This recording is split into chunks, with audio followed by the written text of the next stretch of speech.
One official game is already in the books. The Chiefs keep getting the calls. Surprise, surprise. And we have a full game preview for the first time this season. You gotta love actual games to break down, and we will do so next on the Gold Diggers podcast, sponsored by BetUS Sportsbook and Casino.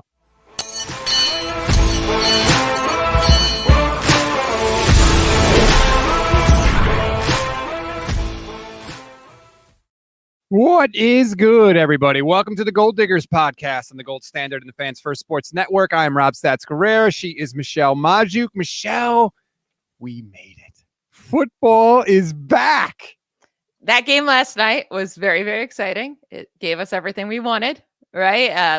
I mean, it seemed like it was going to be a high-scoring game. It didn't actually end up being too high-scoring, but it was a blast to watch. The ending was great. I'm happy the Ravens lost. As a Steelers fan, it all worked out.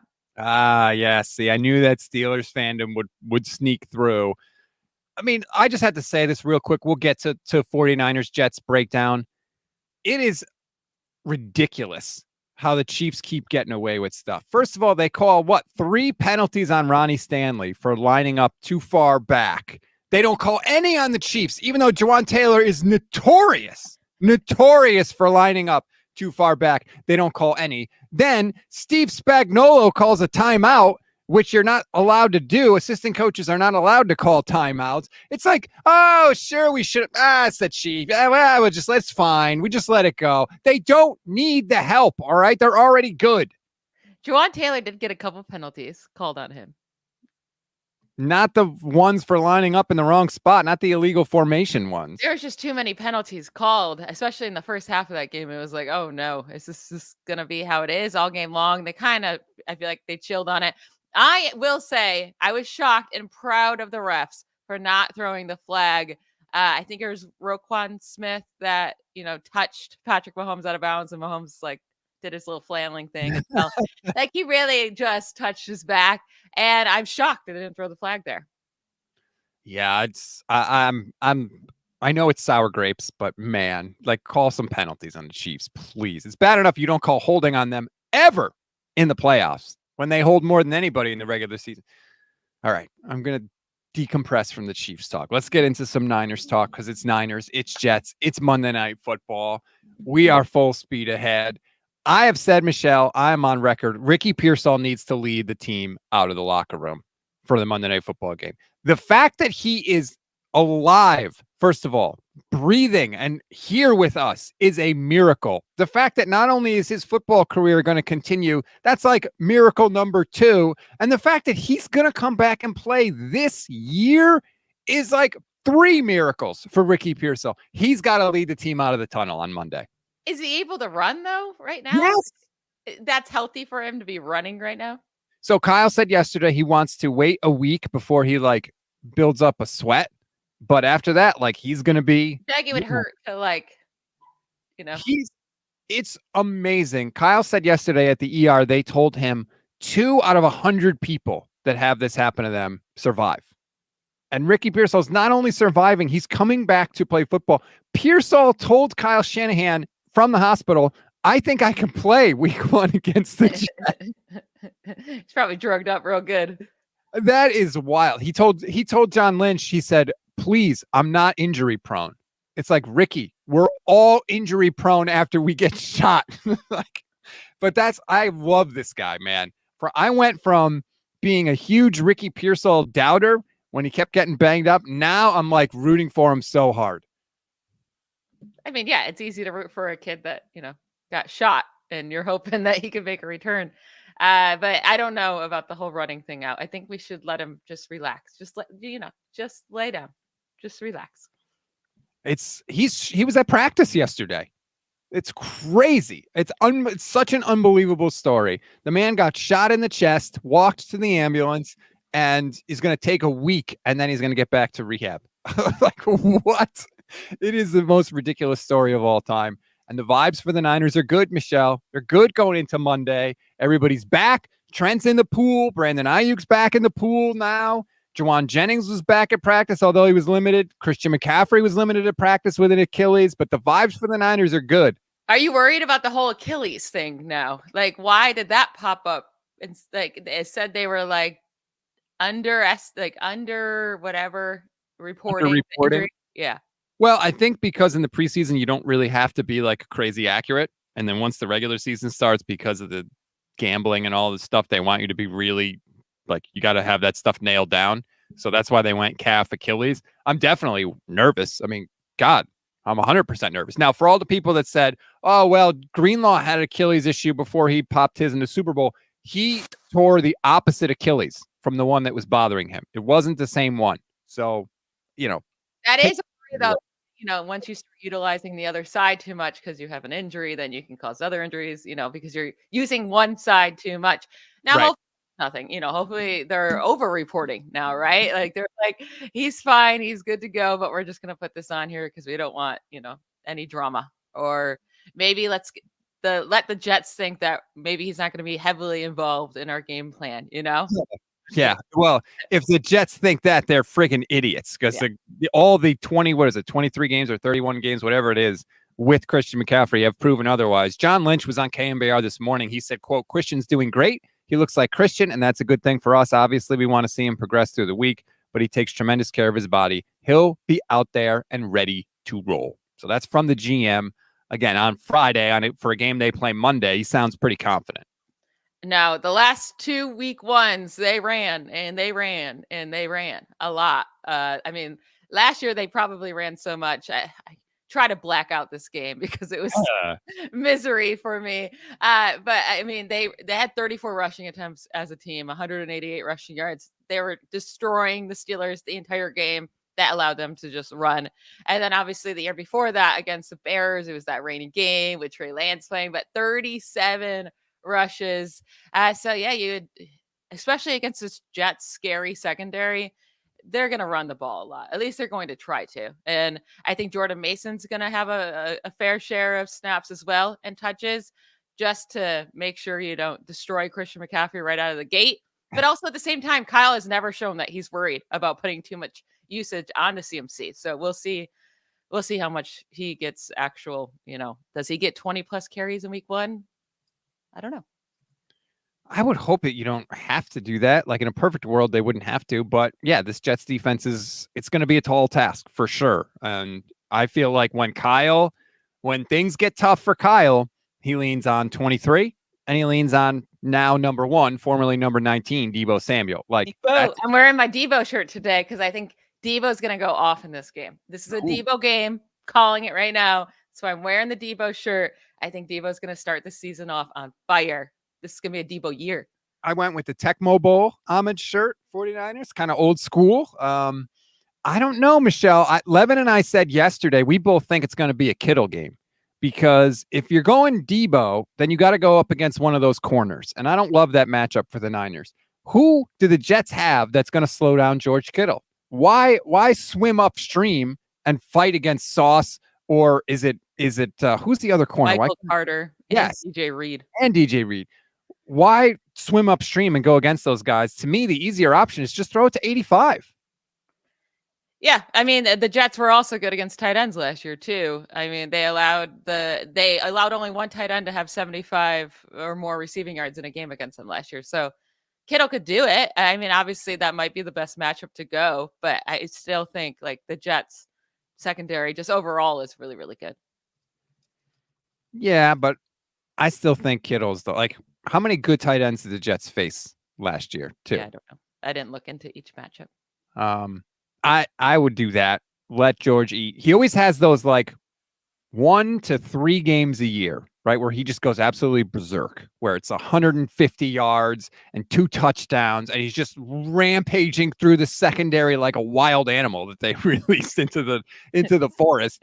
Let this be one of those games. And George and Deebo have I don't know, like it's like a magic power where like when they catch a ball and do something, they just have this energy. They just pump up like the whole rest of the team. I love to get that going early on Monday.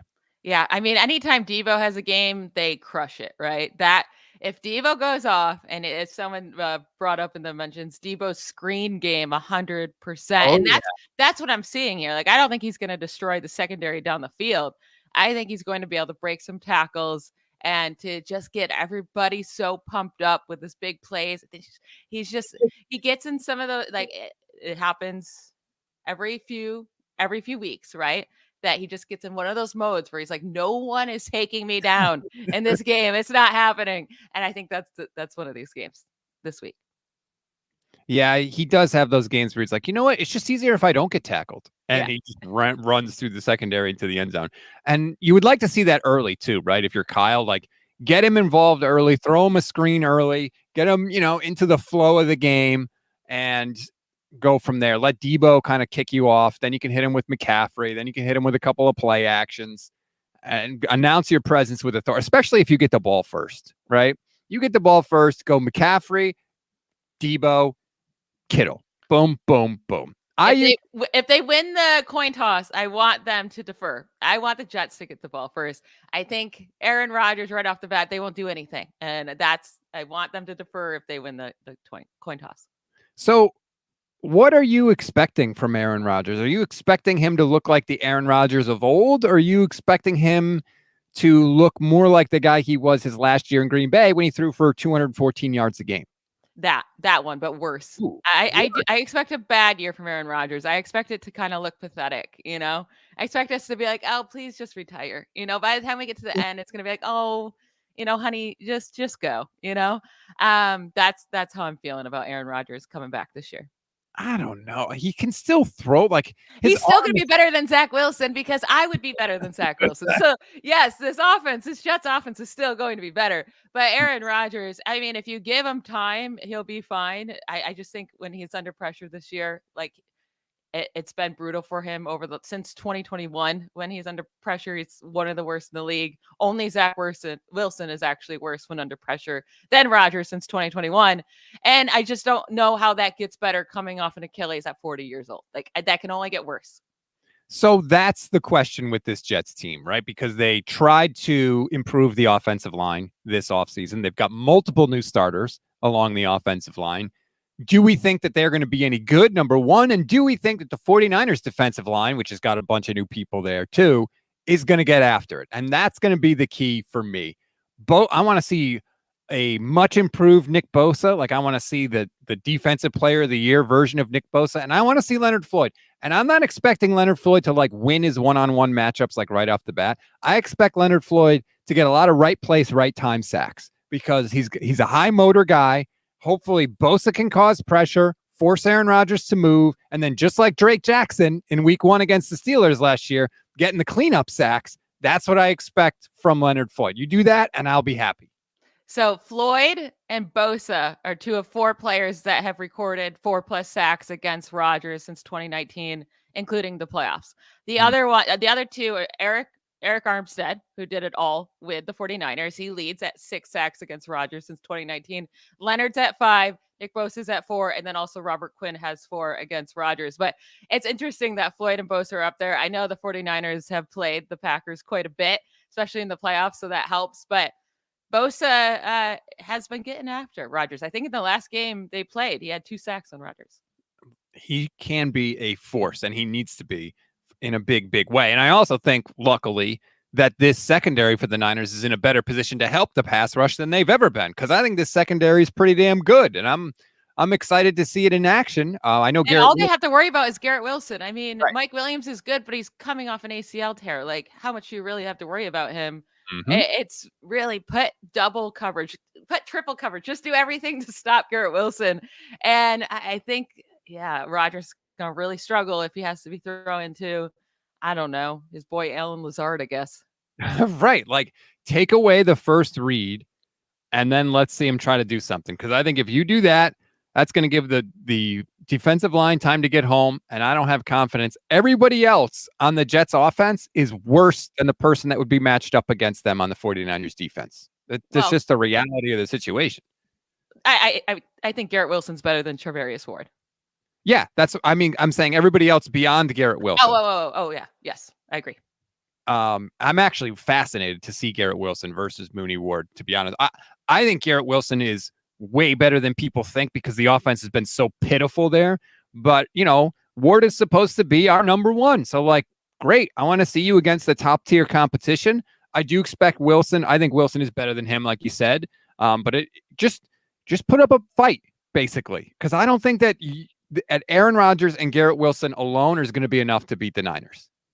No, it won't be. We've seen wide receivers have good games too, right? And the 49ers still destroy them. Like, that's not a big worry. If Garrett Wilson has 100 or more receiving yards, that doesn't mean that the 49ers are struggling on the scoreboard, right? Like, how many times have we seen a wide receiver go off and the 49ers are winning like 40-10?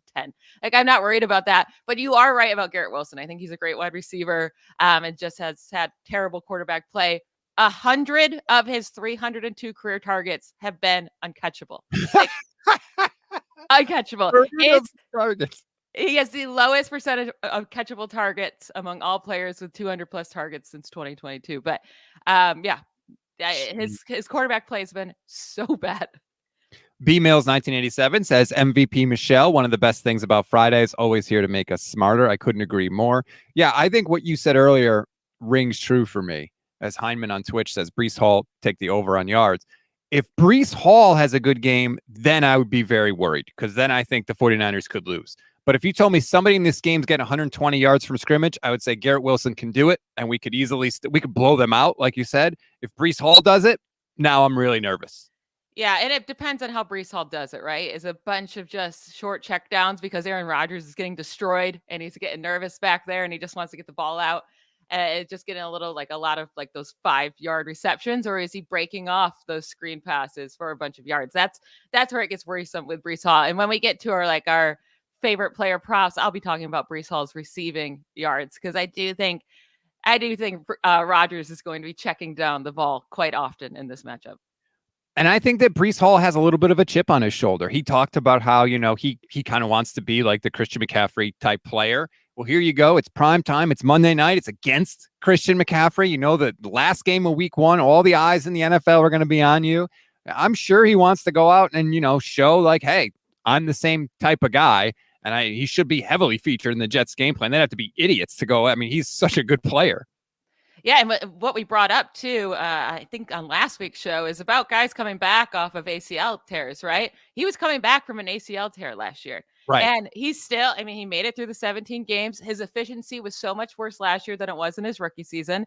But we can reasonably expect that efficiency to come back this year, not only because Rodgers will make the offense better, but also the year removed makes such a big difference for these players coming off the ACL. That's normally when they're back to normal, they're good to go, and there's no effects left from the ACL tear. Yeah, and I agree with Andre Garibay, a YouTube channel member, who says Breece Hall's an amazing pass catcher. Not having Greenlaw does hurt us. I'd feel way better if Dre Greenlaw was there with Fred Warner. I think it's going to be Devondre Campbell. Don't really love that. He didn't really impress me in any way, shape, form, or fashion in the regular season. I don't know if D. Winters is going to play in this game. We don't know the injury. Yesterday was such a weird press conference, Michelle, because it wasn't like the normal press conference the week of the game. Because we hadn't talked to Shanahan since all the Ricky Pearsall stuff and the Ayuk stuff and the Trent Williams stuff, it was all about Ricky Pearsall, basically the whole press conference. And then I think when the Niners press corps was going to start getting to the questions about the game, all of a sudden, the Niners just ended it. They were like, oh, we got to go. And Kyle was like, all right, I'll see you. He just walked off. It was really, really weird. But we didn't get an update on D. Winters, who had an MRI after the last preseason game, and we never found out what it showed. Yeah, I don't know if I want him out there anyways, right? I think this is Campbell's job to lose. And if he gets destroyed by Breece Hall this week, which this is a really hard matchup for him, that's unfortunate. Yeah. He might end up losing it to D. Winters sooner rather than later. But yeah, I don't know. Maybe we'll know more about D. Winters on the injury report today. I don't know. Yeah, I don't know if Kyle is going to speak again today. I can't remember. Let me check the media schedule. Kyle will speak Saturday, so he'll speak tomorrow. So we'll probably get more of an update then. Dave 184 Infantry, another YouTube channel member, says, can we expect Sorensen to have a decent game plan against Rodgers? It's another thing I want to see. How different does the defense look schematically? Because as much as the 49ers sit here and talk about we want to get back to our defense and our fundamentals and do that, they also brought in Brandon Staley, who has no offensive responsibilities whatsoever. And Staley is known as a guy, whether you think he's good or not, he's known as a guy that switches it up on defense. It does a lot of like exotic looks and different things and different fronts and all that stuff. So it's kind of hard to have both of those things for the 49ers at the same time. So, like, how much are we going to see Nick Bosa dropping back into coverage? Are we going to see some confusion up front or attempted confusion by the 49ers front? I do really want to see how they're going to approach that. Yeah, and I do think this is kind of a hard matchup for that. Like, they can attempt it, right? They can try, but as much as I think Aaron Rodgers is going to struggle physically and not be able to have it physically, right, to be great in this league, he still has it mentally. He's not going to get tricked by much. He's seen it all at this point of his career. He's always been a smart player, but I mean, when you're 40 years old still in this league, you've seen it all. So this isn't going to be a great game to actually see like how they can trick the quarterback. That will be more when they get to the younger guys, but we can at least see their attempts at trying to confuse Rodgers. I think he's going to be a better thrower than you think. I think what we really could see is a lack of mobility from Rodgers, especially early this year, right? Because coming off the Achilles, and he really kind of dropped off mobility-wise before this anyway. He used to kind of at least be able to move around enough to extend plays. He wasn't a huge scramble guy, but he would extend plays. And I feel like even that has really shrunk for him. So now we could see that even more, which would favor the 49ers pass rushers, obviously. Oh, yeah. When it's a clean pocket and he's going to get the ball out quickly, he'll look fine. It's just you can't survive on that for a full season. You have to be able to make plays when things break down. And I think that's where Rodgers has always been able to do for the majority of his career. And that's what made him so great. Now that he's not going to be able to do that, it's just, I think the whole like year put together, it's going to feel like such a disappointment for him. Lettuce 49 is giving us a break from the Niners stock quickly. Thoughts on Lamar last night? The guy can't pass well. I think he can pass well. I think Steve Spagnuolo's a friggin' wizard, man. Some of those plays, nobody is open. Now, he did miss a couple at the end for sure, but I thought most of the time just nobody was open. I think Lamar's a fine passer. Yeah, I think he's a fine passer. And I obviously missed the pass to Zay Flowers, and that was bad. That was so bad. And he's going to have those, right? But you take it because what he can do, I mean, it's so hard to stop them on third down because he can just take off and run all the time. I mean, he was running all over that field. He looked faster than ever. I mean, he did lose weight. That was a big point of emphasis for him this offseason. He did. I mean, he was moving real good. But yeah, I mean, this is the thing about Lamar is when it comes down those games right at the end there, he seems to fall flat a lot. It's the opposite of Mahomes. And just like the Chiefs have this horseshoe up their ass, man. I mean, Patrick Mahomes drops back to pass. He throws it. It's tipped up in the air. And credit to him for being heads up enough to make this play. But he goes up, he jumps, he leaps, and he catches the pass when there's two Ravens right there. It's like, my God. I was thinking about how lucky Mahomes gets because how many times has he won while sitting on the bench for like the craziest stuff with last year against the Bills because Stephon Diggs just lets a deep ball go right through his hand. That never happens. Stephon Diggs comes down with that ball 99 out of 100 times he's coming down with that ball. Last night, that little tiny toe being on the line, that was the difference between them. Either, I guess they're going to go for two, so who knows if they would have won or lost. Right. I think that would have been stupid to go for two anyways. I don't. No, 100% go for two. That's 1,000. That's absolutely the right move. For fantasy, I wanted them to go into overtime. All right. So let me be mad. But no, I was just thinking about how many times Mahomes has won. Well, I mean, he's also won many games on the back of him as well. It's right. just that team is real lucky and Mahomes is real lucky. Yeah, it's frustrating. All right, let's dive into some of our favorite bets for this week. And if we're going to do that, let's do it with the help of our friends at BetUS, who, of course, sponsor this show, Michelle, and want to let everybody know they're now offering 150% bonus on your first 3 deposits up to $2,000. Just go to betus.com and use code YouTube150. So YouTube and the number 150, and you can check out everything BetUS has to offer. And I'm going to go first because I'm super pumped up about this.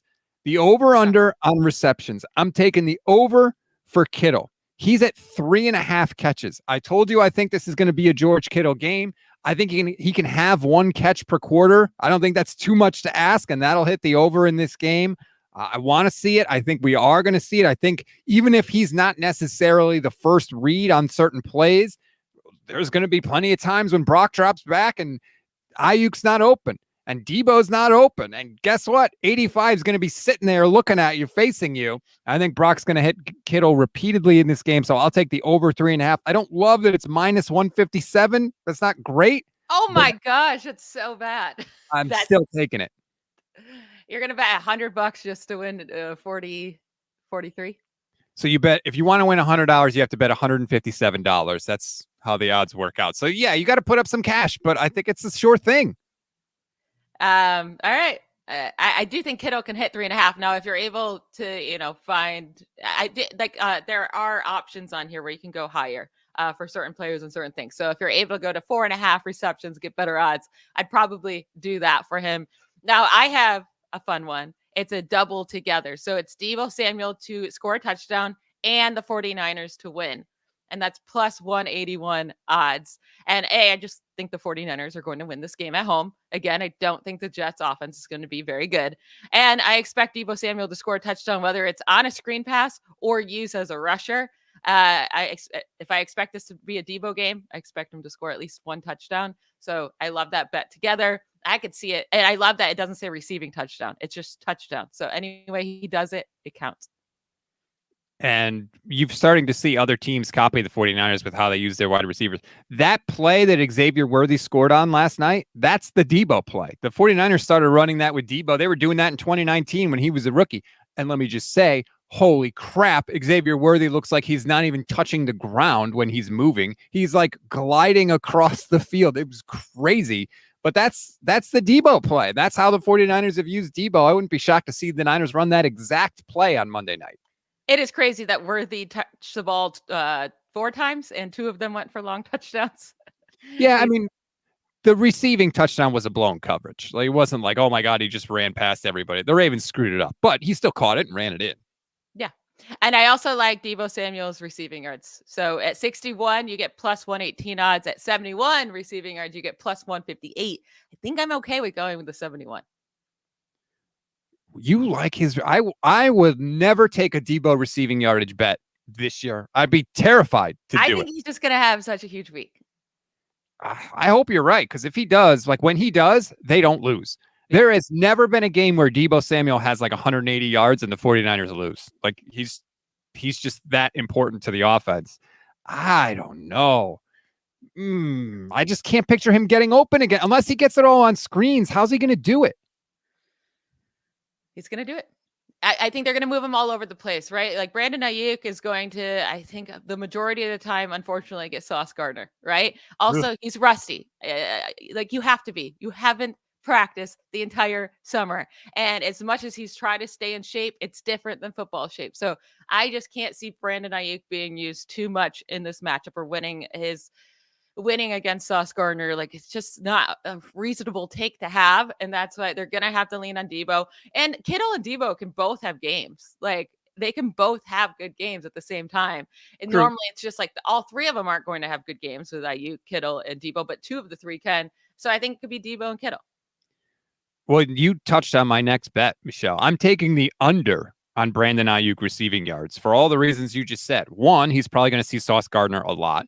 2, even when everything is great with Brandon Ayuk, they don't typically draw up plays for him that much. He gets a couple, but it's not like I feel like he's never really the featured guy in the offense. And 3, he hasn't practiced. He had no preseason, so he's not going to play his normal snap count. He's probably, when Nick Bosa played against the Steelers, he signed 4 days before the game. He played, I think, 56% of the snaps.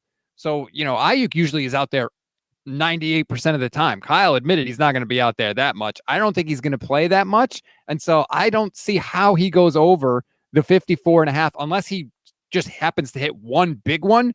I just don't see him.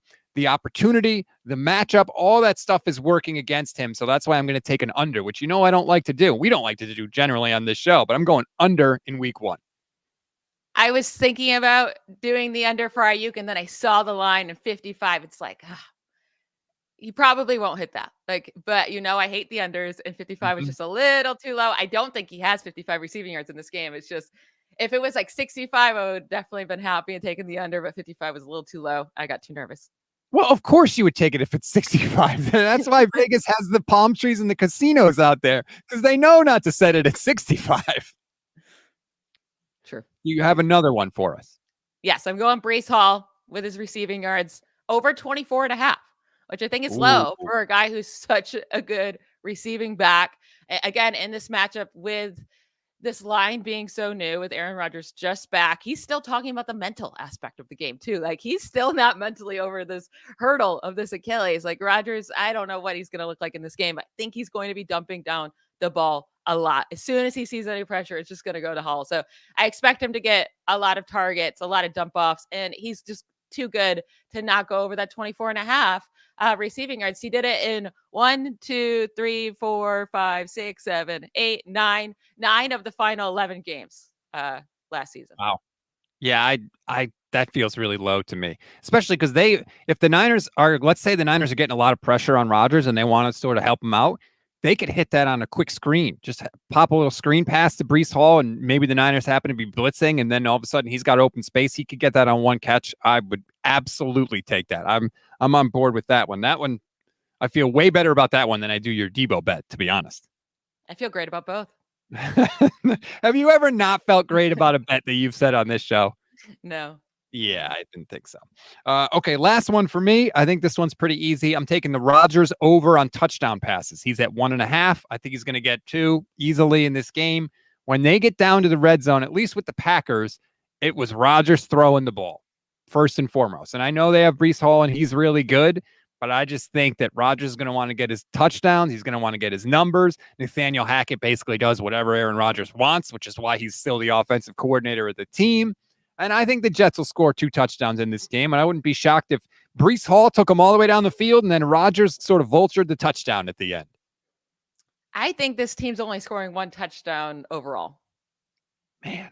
I think the rest will be field goals. I don't know how many field goals. I like the final score for the Jets to be around 13. I also don't think the 49ers are going to put up like close to 30 either. Like I think it's going to be low 20s, maybe even like 19-13. But yeah, I couldn't give Rodgers 2 touchdowns because I don't think the team will have 2 touchdowns. Yeah, you are so low. Are you saying this more because you don't believe in the Jets or more because you believe in the 49ers defense?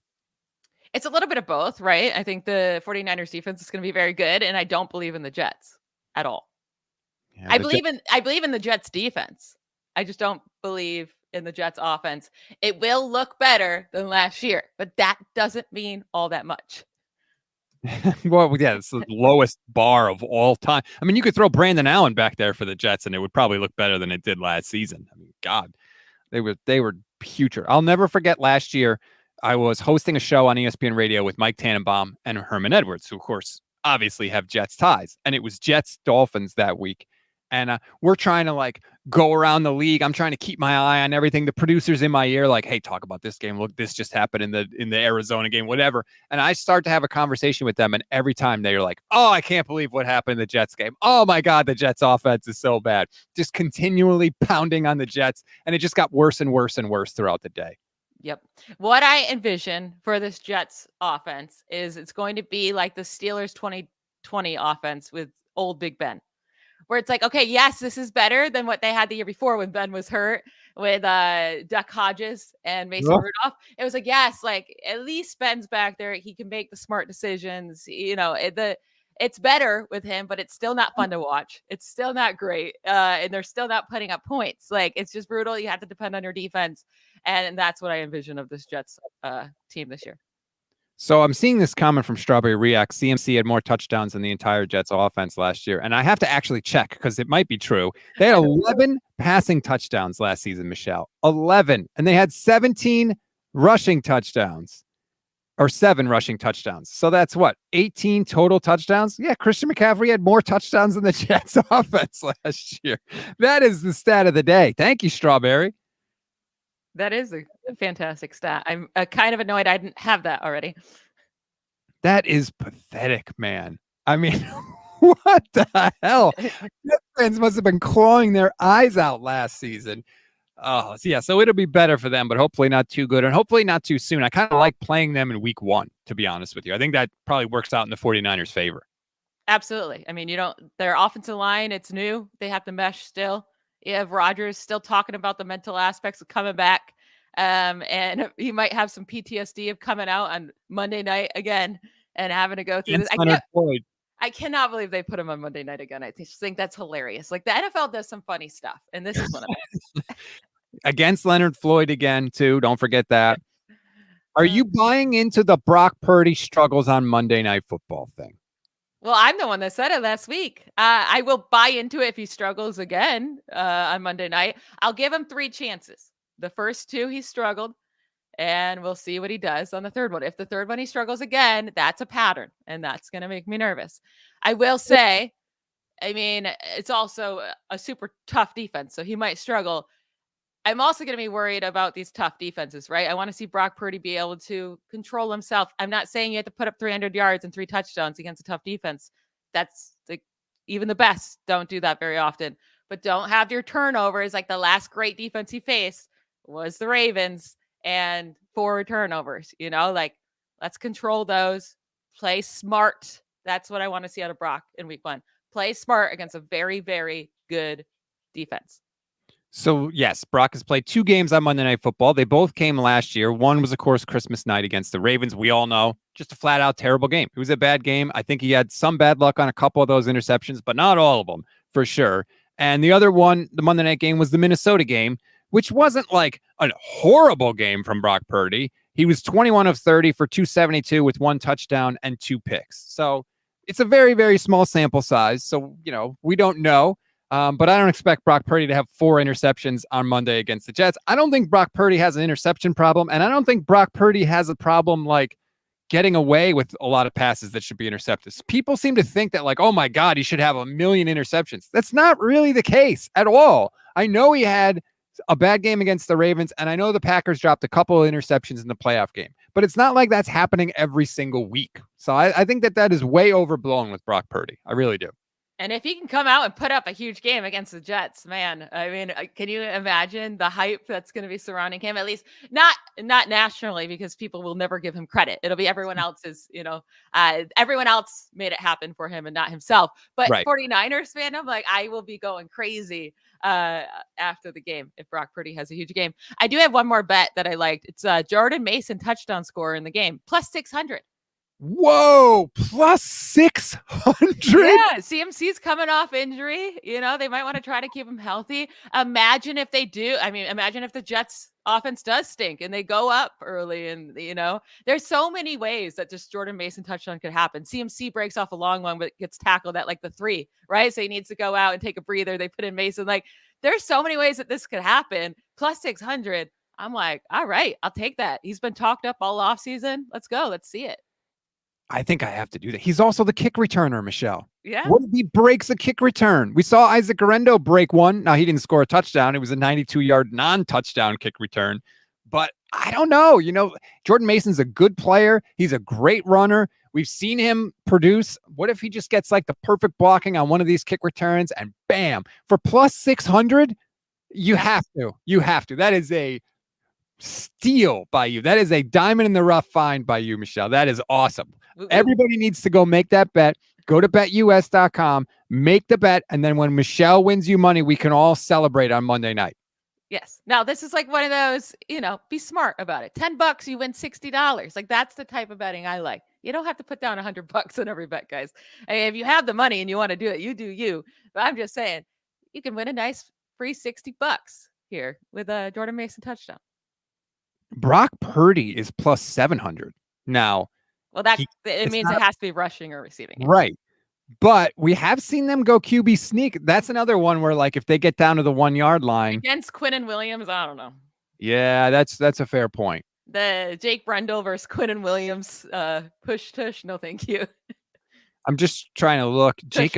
I said it backwards. Jacob Cowing is plus 1,400. He's the punt returner. I have no idea, to be honest. I haven't looked at this. Do the Jets have good special teams?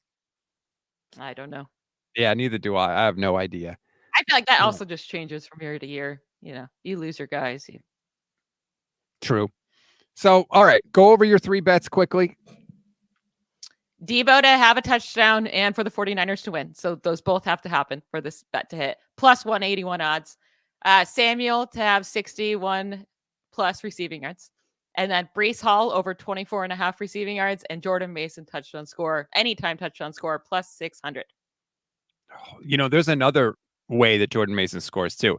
If somehow the 49ers are blowing the Jets out, they love to put Jordan Mason in at the end of the game. And we saw against the Cowboys last year, Jordan Mason runs like it's the Super Bowl no matter what. So he could get like a cheapy touchdown when nobody really cares anymore too. Yeah, I love that plus 600. Oh my God, you've got me giddy now. I'm going to do that immediately after we end the show. Strawberry React says, is Michelle going to join you on the after game love stream since Michelle can't? All right, first of all, we can't call it the love stream. That sounds like a totally different show. We're not doing that.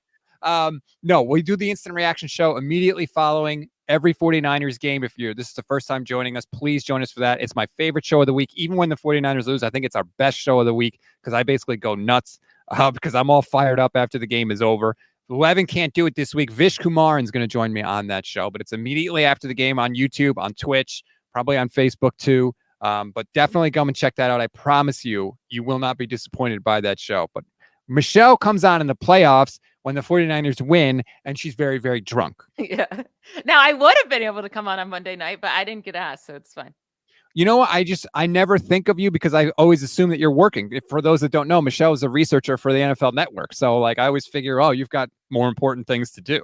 Well, it's nice. I get the Thursday and Monday night games off. I work during the day on those days. And then obviously I work all day Sunday. Oh, well, you know what then? You're going to have to join us for some from instant reaction shows because the Niners they've got another Monday night game this year, do they not? Or is this the only time they're on Monday night all year? Just checking really quick. Nope, against Detroit. Week 17 is a Monday nighter. So there you go. Okay, I'll plan it. Yes. Okay, now we're cooking with gas. All right. Anything else you want to get to before we call it a show? No, I'm so excited to watch them. It's going to hurt on Sunday to wake up and not have a game, for the 49ers. I'll have my Steelers game. I'll have the other games, but I am going to be sad that I don't have a 49ers game to watch. But then Monday, it's like it's Christmas. Then you get, first of all, it's going to be a lot about Ricky Pearsall on the pregame show on Monday, as it should be, because that's an incredible story. But you get the eyes of the NFL world on you. And God help us if the 49ers lose. Yeah, that's not a good thing. If they kill him, then yeah, it's a great thing. But if Brock Purdy struggles, that's all we're going to hear about. It's going to be so annoying. Even if he doesn't struggle, even if he plays great, but Rodgers just pulls a rabbit out of his hat at the end, like he did the last time they played in the regular season in San Francisco, by the way, it's going to be, the cracks are showing that this is over for the 49ers. The window is shut. They're terrible. These people are going to way, way, way overreact. So the primetime games, you really want your team to win, especially the standalone games, because just that week following is just so much easier when they haven't lost. Well, yeah, obviously. Yeah. But also if they do lose it, it's week 1, right? And It's an AFC team. It'll be okay, but they're not going to lose. So it's fine. Oh, man. Well, you were confident they were going to lose in week 1 last year, and the 49ers had a resounding victory in the Steel City. They were playing my team. I had to go that way. Yeah. What about your team? Is Russell Wilson even going to play? Now all of a sudden he's got a calf thing? I don't know. I'm already over this team, and the season hasn't even started. Couldn't be me. It's going to be a hell of a year, everybody. Thank you for joining us. Come on this ride with us, good, bad, or ugly. We'll celebrate when they win. We'll commiserate when they lose. But I promise you, you're going to enjoy it either way. And damn, if we can't enjoy the journey, then we're just going to be miserable all the time because usually the destination, let's be honest, doesn't end up where we want it to, Michelle. This year it will. I hope so. I really do. Because, God, I can't take it anymore, man. Just give me one. It's been 30 years. Okay. I'm going to turn 40 in January. The last time the 49ers won a Super Bowl, I was 9 years old. I need it. I need it this year, Kyle. Give it to me. It's going to happen. 20-0, baby. It starts on Monday. Start 1-0. Take it week by week. Lettuce49 says, is there a BetUS promo code? Yes, there is. The promo code is YouTube150. And we'd like to thank BetUS again for sponsoring the video. So if you want to sign up, go to betus.com, use promo code YouTube150, and you will get their 100% bonus on your first 3 deposits up to $2,000. I always ask you this, Michelle. Friday night, social butterfly. What do you got? You got pickleball. You got kickball. We What's have an going on? amazing game on tonight. What are you talking about? We got the Oh, you got to Packers, work. the Eagles. I know I don't have work. I'm going to be watching it, having a blast. I got to say, I think I'm rooting for the Eagles in this one because I think the Eagles will be worse than the Packers. So I want the Packers to lose because when I'm talking about seeding in the NFC, I don't think we're going to have to worry about the Eagles. I think the Eagles are not going to be that great. They might make the playoffs, but I don't think they're a threat for the number 1 seed. The Packers are. So I want the Eagles to win. Oh my God, the Packers are the most overrated team in the world. They're not a threat for the number 1 seed. The Eagles are more of a threat. But yeah, I'm rooting for because this is what can't happen this week. I'll never be able to go on Twitter for the week. Is if Jordan Love freaks out against the Eagles and goes crazy, right? Huge game, and then Brock Purdy has a bad game on Monday against the Jets defense. Yeah. That's all I'm gonna hear from Packers fans on my timeline 1 week, and that's all it's gonna take. Mm-hmm. Godspeed, Michelle. I hope it works out. Rooting for Jordan Love 5 interceptions tonight. Not really. I like the kid. I think he's good. I just think he's overrated at this moment. Enjoy your Friday and your weekend, everybody. We'll see you after the game. Bye, y'all.